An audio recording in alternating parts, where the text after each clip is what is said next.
आइए सबसे पहले बारगाह रिसालत माब सल्लल्लाहु ताला अलैहि वसल्लम में दुरूद पाक का नजराना पेश कर लिया जाए।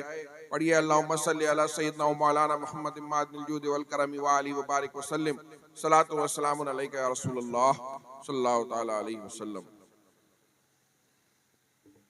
हज़रात गिरामी, 11:30 बज चुके हैं। इंशाअल्लाह कोशिश करेंगे कि 12 बजे तक ये जलसा इख्तिताम पे आ जाए। अभी आप लोग मौलाना तौसीफ मिज़वाई साहब की एक निहायती उम्दा तकरीर समात फरमा रहे थे। मुझे उम्मीद है कि उससे आपको बहुत सी बातें सीखी होंगी आपने, और इंशाअल्लाह आप उन पर अमल करेंगे तो बहुत कामयाबी मिलेगी। हमारे इस रसिया खान में आज पहली बार आने का मौका हासिल हुआ, और जिस तरीके का ये जोश और ये मोहब्बत आप लोगों की मुझे मिल रही है, मैं आपका शुक्रगुजार हूँ। और माशाअल्लाह से इस जलसे में न सिर्फ बुजुर्ग बल्कि एक बड़ी तादाद में हमारे कम उम्र बच्चे भी यहाँ पे हाजिर हैं। ये हमारी कौम का मुस्तकबिल हैं, जिनसे हमें बहुत ही उम्मीदें हैं। हज़रात गिरामी, हमारी खानका का नारा है कि आधी रोटी खाइए बच्चों को पढ़ाइए, आधी रोटी खाइए बच्चों को पढ़ाइए, और मैंने उसमें जोड़ा है कि सबसे पहले फर्ज उलूम सिखाइए। यानी हमें दुनियावी तालीम भी बेहतरीन से बेहतरीन अपने बच्चों को दिलानी है, लेकिन सबसे पहले जरूरी दीनी तालीम से अपने बच्चों को आरास्ता कराना। हज़रात गिरामी, सबसे जरूरी है, हम इस दुनिया में अल्लाह रब्बुल इज्जत ने हमें अपनी इबादत के लिए भेजा है। ये दुनिया हमारे लिए एक इम्तिहान गाह है। इस दुनिया में हम एक मुसाफिर की हैसियत से आए हैं, चंद साल अपनी जिंदगी के गुजारने हैं और वापस चले जाना है।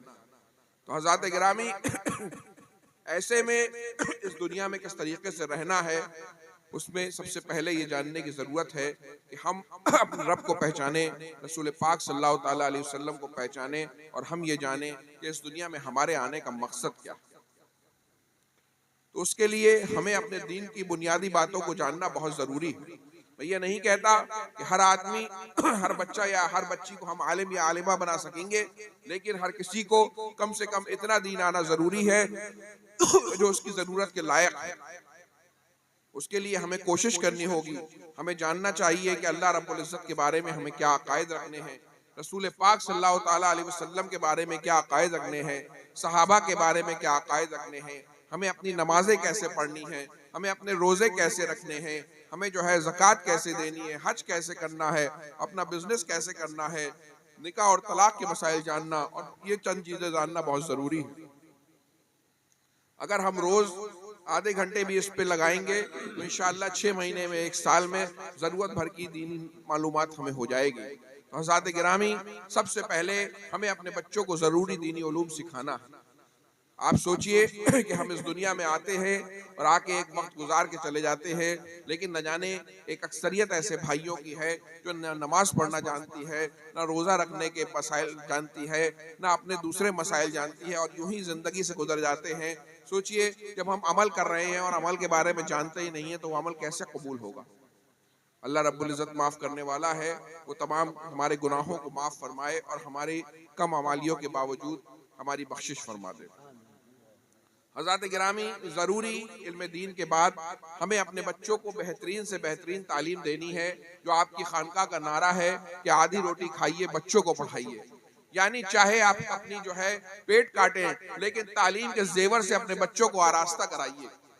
आज वही कौमें दुनिया में तरक्की कर रही हैं जो जेवर तालीम से आरास्ता।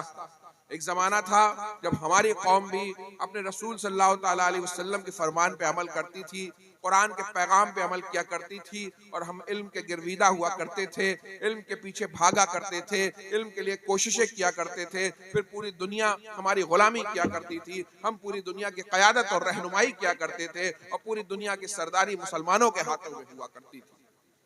फिर हम धीरे धीरे अय्याशियों में पढ़ते चले गए, दीन से दूर होते चले गए, दीन और दुनिया की तालीमात से दूर होते चले गए। फिर हमारा ये हाल हुआ कि हमारे 57 ममालिक के बीच में हमारे एक भाई को बाउंड्री में कैद करके उस पर बम बरसा दिए जाते हैं, जुल्म तशद्दुद की नदियां बहा दी जाती हैं, 13-13 हजार लोग शहीद कर दिए जाते हैं, लेकिन किसी की हिम्मत नहीं है कि अपने भाइयों की मदद करने के लिए सामने आ सके।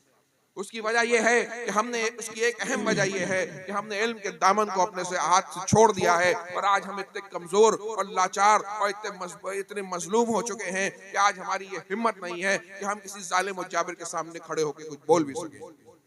हज़रात गिरामी, ये जो 57 ममालिक पे हम कहते हैं कि ये खामोश बैठे हैं, कुछ कर नहीं रहे हैं, दरअसल ये कुछ करना भी चाहें तो ये कुछ कर सकते भी नहीं है, क्योंकि ये लायक नहीं है। हम अपनी अय्याशियों में ऐसे खो गए हैं कि हम कुछ करने के लायक भी नहीं रह गए हैं। इस जमाने का और हर जमाने का यह कानून है कि वही कौम तरक्की करती है जो नाफे होती है, जो दूसरों को फायदा पहुंचाती है, जो स्मार्ट होती है, जो टैलेंटेड होती है, जो मेहनत करती है, जिसके अफराद आगे बढ़ते हैं, जिनके पास हुनर हुआ करता है, जिसके पास इल्म हुआ करता है, वही कौम आगे बढ़ती है। और याद रखिए, मजलूम का, कमजोर का कोई साथ देने के लिए खड़ा नहीं हुआ करता है। ये इस दुनिया का सच्चा कानून है। इस सर्वाइवल ऑफ द फिटेस्ट का मसला है। जो सबसे मजबूत होगा वही यहाँ पे टिक सकेगा, जो कमजोर होगा दूसरे उसे पीछे कर देंगे, उसे बर्बाद कर दिया जाएगा।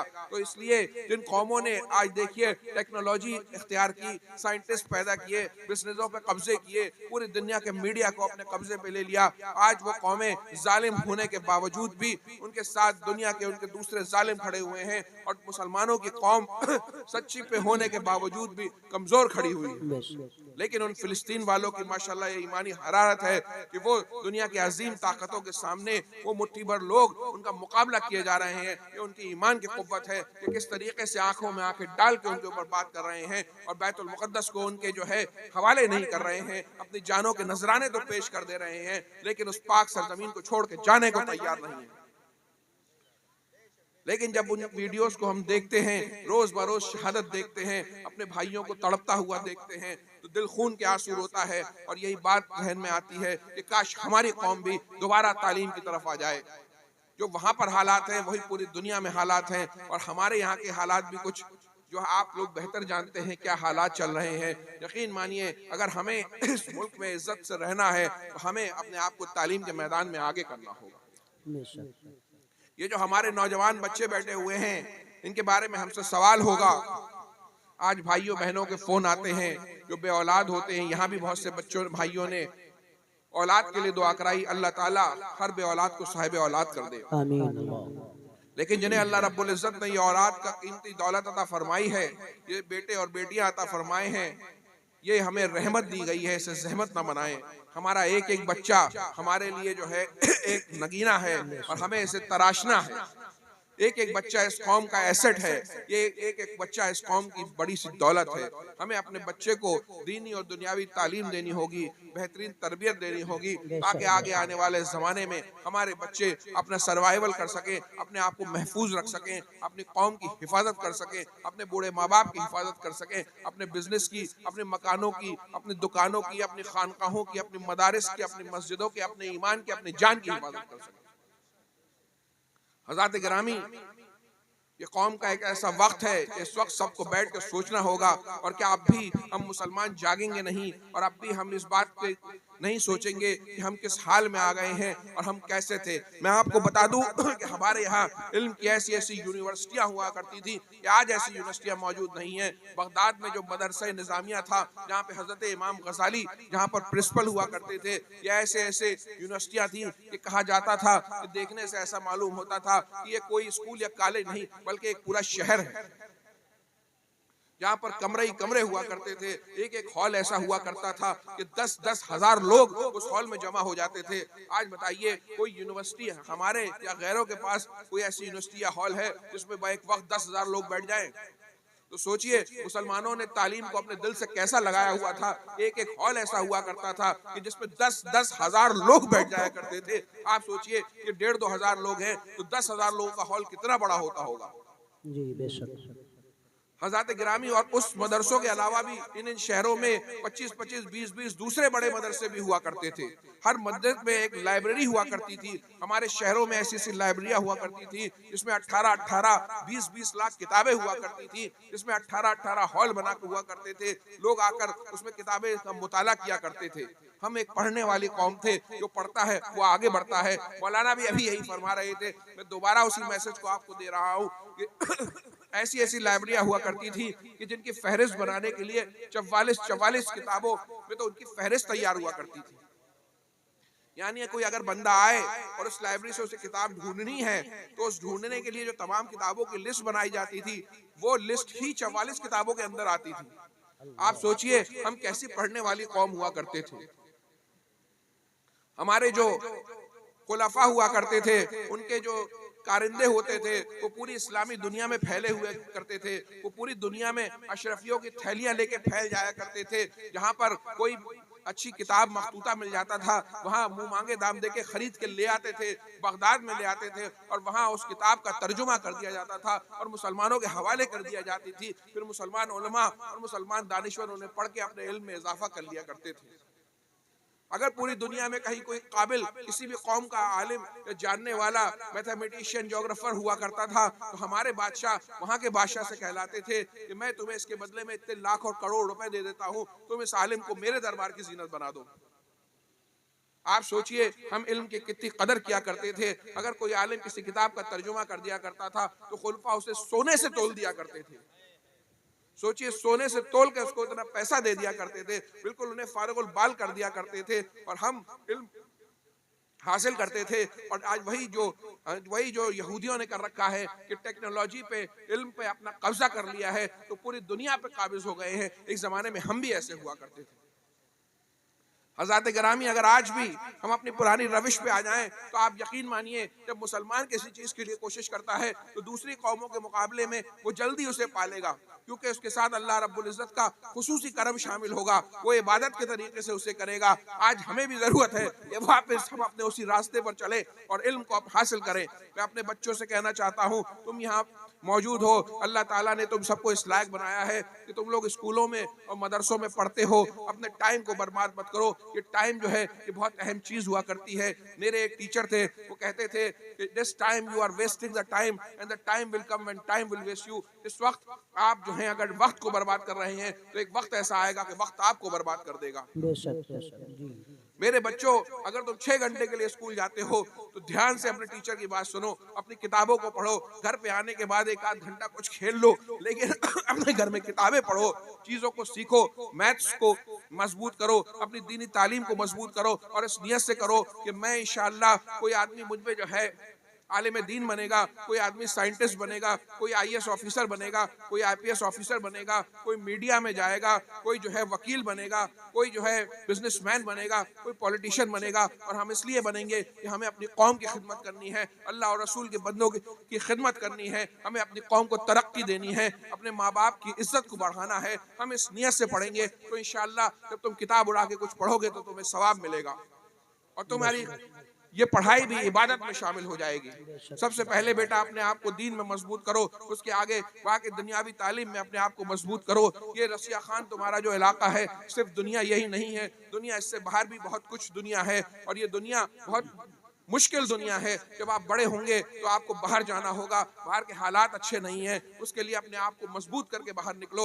अपने आप को अगर हम मजबूत नहीं करेंगे तो लोग हमें पीछे गिरा देंगे, हमें बर्बाद करने को तुले हुए हैं। अगर हमें मजबूत बनना है तो दामन तालीम से अपने आप को वाबस्ता करना होगा और बेहतरीन हमें हर वक्त कोशिश करनी होगी। जिस तरीके से काफिले निकाले जाते हैं, कुछ लोग जमातें निकालते हैं, हमें घर घर जाके तालीमी जमात निकालनी चाहिए कि इस घर में कितने बच्चे रहते हैं, वो कैसा पढ़ रहे हैं, उन्हें किस चीज़ की ज़रूरत है और अपने बच्चों को तालीम में आरास्ता करना चाहिए। जो बच्चे कामयाब हों उनकी पुष्ट पढ़ाई करनी चाहिए, उन्हें अवार्ड्स देने चाहिए, उन्हें किताबें देनी चाहिए, उन्हें फीस देनी चाहिए, ताकि हमारा हर बच्चा जो है बेहतरीन से बेहतरीन, हर बच्ची हमारी हर बेहतरीन से बेहतरीन तालीम हासिल करे और ये कौम एक बार फिर से दुनिया की सरदारी करे। नारे तकबीर, नारे रिसालत, नारे गौस, मसलके आला हजरत, मसलके आला हजरत, खानकाहे बरकातिया, पैगामे बरकाती, हुजूर अमाने मिल्लत, नारे तकबीर, नारे रिसालत। हज़रात गिरामी, मुसलमान कौम इसलिए पैदा ही की गई है कि वो दुनिया की क़यादत करे, दुनिया की रहनुमाई करे, दुनिया के लिए रोल मॉडल बने। जब मुसलमान क़यादत छोड़ देते हैं इल्म का रास्ता छोड़ देते हैं, तो ये क़यादत और ये इल्म अगर जालिमों के हाथों में आ जाए तो वही होता है कि उनके पास दुनिया के बड़े बड़े नोबेल इनाम याफ्ता लोग तो होंगे, बड़े बड़े साइंटिस्ट, बड़े बड़े बिजनेसमैन तो होंगे, लेकिन उनके सीनों में दिलों की जगह पत्थर रखे हुए हैं। उन्हें बच्चों की लाशें नहीं दिखती हैं, उन्हें केमिकल्स बरसाते हुए बच्चों और औरतों और मजलूबों में केमिकल बरसते हुए नहीं दिखता है। वही कौम जो 1960 में जिसको हिटलर ने 60 लाख लोगों को पेस्ट बना दिया था, वही कौम चंद सालों बाद इतनी जालिम हो जाती है कि वो अपनी तारीख को दूसरों पे दोहराने की कोशिश कर रही है। हज़रात गिरामी, अगर हमने अपनी हिफाजत करनी है, अपनी जान की हिफाजत करनी है, अपने ईमान की हिफाजत करनी है, तो हमें मैदान तालीम में आगे बढ़ना होगा। इस दुनिया की क़यादत को अपने आगे लेना होगा। हमारे पास बेहतरीन वकील होने चाहिए ताकि हमारी मसाजिद और खानकाहों के, हमारे हुकूक के, हमारे ईमानी मसाइल के केस लड़ सके। हमारे पास बेहतरीन साइंटिस्ट होने चाहिए जो बड़े बड़े आविष्कार कर सके। हमारे पास लीडर्स होने चाहिए, हमारे अपने स्कूल होने चाहिए, बेहतरीन डॉक्टर्स और इंजीनियर्स होने चाहिए, हमारे अपने अस्पताल होने चाहिए, हमारे ऐसे लोग होने चाहिए जो प्रोडक्ट्स बनाएं। जिस तरीके से आज इजराइलियों ने पूरी दुनिया के अहम अहम प्रोडक्ट्स पे कब्जा कर लिया है, हमें भी ऐसे प्रोडक्ट बनाने होंगी, अपनी ब्रांड्स एस्टेब्लिश करनी होंगी, तब हमें भी तरक्की के रास्ते पे जाना होगा। और अगर आप आगे बढ़ने की कोशिश करेंगे, इंशाअल्लाह आपको कोई रोक नहीं सकेगा। बेशक बेशक। हज़रात गिरामी, आज अगर बच्चे का पैम्पर लेना हो, वहां से लेकर पीने वाली कोल्ड ड्रिंक तक हर चीज उन्होंने बना दी है। हम ही से पैसा ले रहे हैं और हमारे ही बच्चों पे जो है वो बम बरसाए जा रहे हैं। लेकिन पूरी दुनिया कमजोर इसलिए खड़ी हुई है, इल्म के मैदान में हम पीछे हो गए। लेकिन इंशाअल्लाह जब हम दोबारा इस रास्ते पे आगे बढ़ेंगे तो हमें कोई बढ़ने से रोक नहीं सकता। मैं हर बाप से, हर माँ से ये गुजारिश करूंगा कि अपने अपने बच्चे को नियत करें कि इस्लाम की खातिर अल्लाह की राह में उसे बेहतरीन से बेहतरीन तालीम दिलाने की कोशिश करेंगे। लेकिन मेरे दोस्तों, दुनियावी तालीम दिलाने के साथ साथ सबसे पहले जरूरी दीनी तालीम भी दिलाओ, वरना ऐसा आदमी जिसके पास दुनियावी तालीम हो लेकिन उसके पास दीनी तालीम ना हो, वो किसी काम का नहीं होता है। बेशक जी। वो एक मशीनी इंसान हो जाया करता है और वो खुदा ना खास्ता उसका दीन भी खोने को लगता है। दूसरी बात मैं कहना चाहता हूँ कि अपने मदारिस की, अपने मकातिब की हिफाजत कीजिए। अपनी तमाम मस्जिदों में, बेटा खामोश हो जाओ, शोर नहीं करो, अपनी मस्जिदों में बेहतरीन बेहतरीन मकतब बनाइए, असाज़ा रखिए और अपने बच्चों को जरूरी दीनी तालीम दिलवाइए। ये हमारी जरूरत है। दीन जो है हमारी सबसे बड़ी दौलत है, ईमान हमारी सबसे बड़ी दौलत है। इंसान अपनी दौलत की कितनी हिफाजत किया करता है, अपने लॉकर में अपने जेवरात संभाल के रखा करता है। सबसे बड़ी दौलत हमारे ईमान है। अगर खुदा ना खास्ता हमारी दुनियावी दौलत छिन जाए, हमारा घर बार कारोबार छिन जाए, लेकिन अगर इंसान साहिब ईमान इस दुनिया से चला गया तो वो कामयाब है। इस लोगों को हमारे नामों से परेशानी नहीं है, लोगों को हमारे ईमान से परेशानी है, हमारे इस्लामी कल्चर, इस्लामी तहजीब से परेशानी है। वो इसी के पीछे पड़े हुए हैं। अगर हमें इसकी हिफाजत करनी है तो हमें अपने बच्चों को इल्म दीन में मजबूत करना होगा।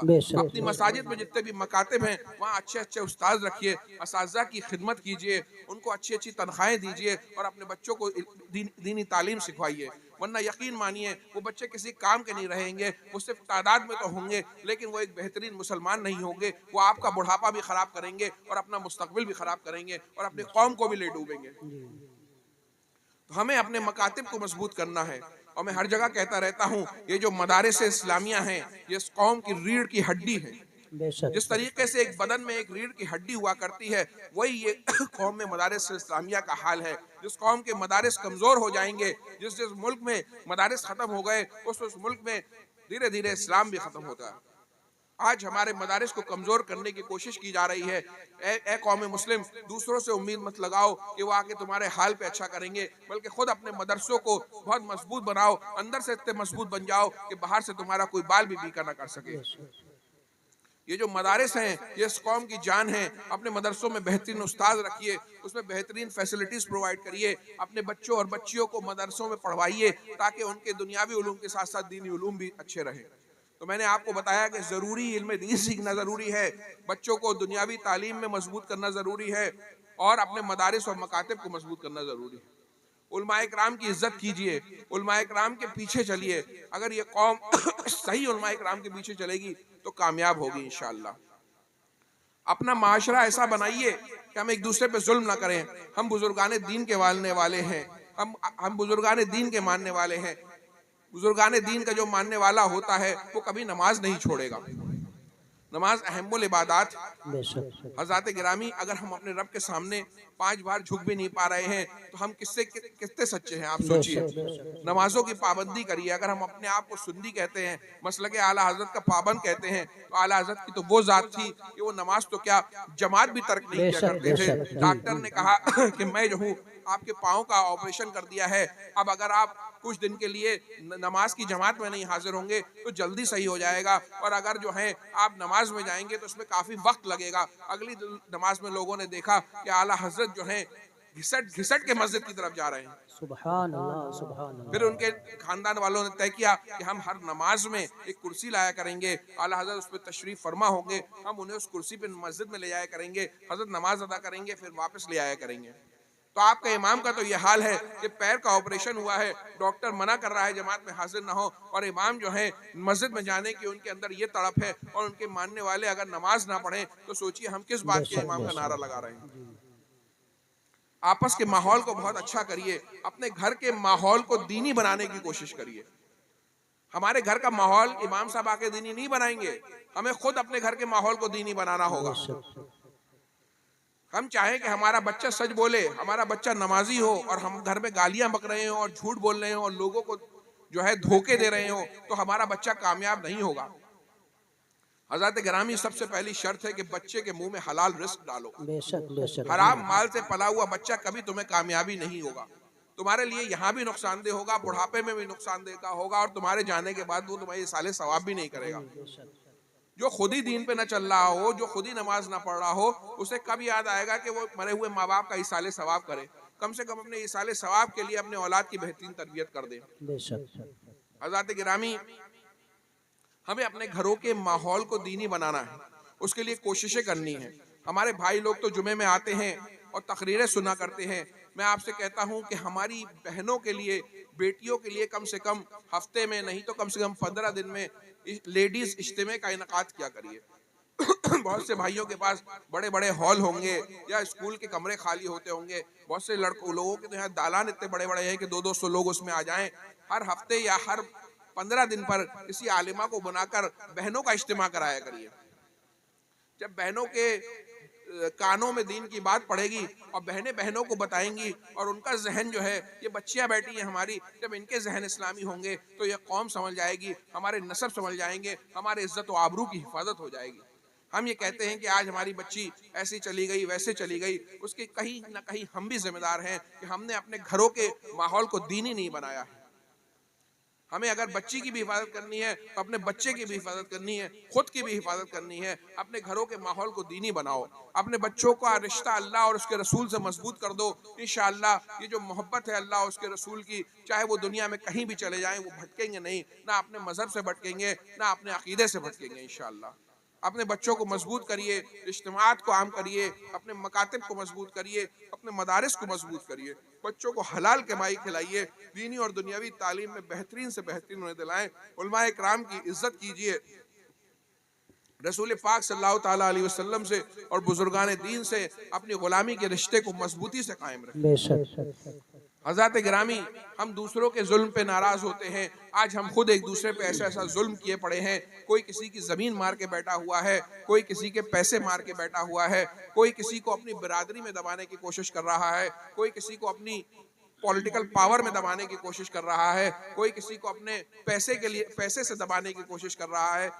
आप यकीन मानिए, अगर मजलूम ने आपसे यहाँ बदला ले लिया तो आपके लिए बेहतर है, लेकिन अगर उसकी अर्श आज़म टकरा गई और अगर वहां से आपसे बदला लिया गया तो बहुत नुकसान में रहेगा। तो जिस पे भी जुल्म किया है, जिसकी जमीन हड़पी है, जिसका घर हड़पा है, जिस औरत को सताया है, जिन माँ बाप का दिल दुखाया है, जिस भाई को परेशान किया है, जिसके झूठे मुकदमों में फंसाया है, उससे दुनिया में माफी मांग लीजिए, वो सबसे बेहतर है। और ये नियत कर लीजिए कि मैं आगे कोई ऐसा बात नहीं करूंगा। अगर जमीन का एक छोटा सा टुकड़ा भी किसी का हम कब्जा लेते हैं तो उसका 7 गुना का तूक बनाकर कयामत के दिन हमारे जो है गलों में डाल दिया जाएगा। सोचिए वो कितना भारी पड़ेगा।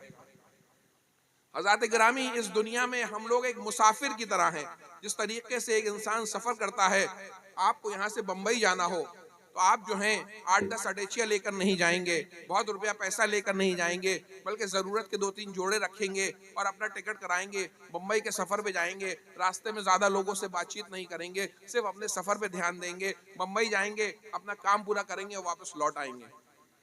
यही हमारी जिंदगी का हाल है कि हम एक मुसाफिर की तरह हैं और मुसाफिर को बहुत ज़्यादा ख्वाब नहीं देखने चाहिए कि मैं ये भी हासिल कर लूँ, मैं वो भी हासिल कर लूँ। अल्लाह ताला जो दे उसके लिए कोशिश करनी चाहिए, लेकिन हलाल तरीके से कोशिश करनी चाहिए। जहाँ पर रहना ही नहीं है वहाँ पर क्यों ऐसे हराम चीज़ों से को इकट्ठा किया जाए कि इकट्ठा तो हम करें, मज़े तो बच्चे लें और उसका कब्र में सवाल का जवाब हमें देना पड़ रहा हो और भुगत हम रहे हों।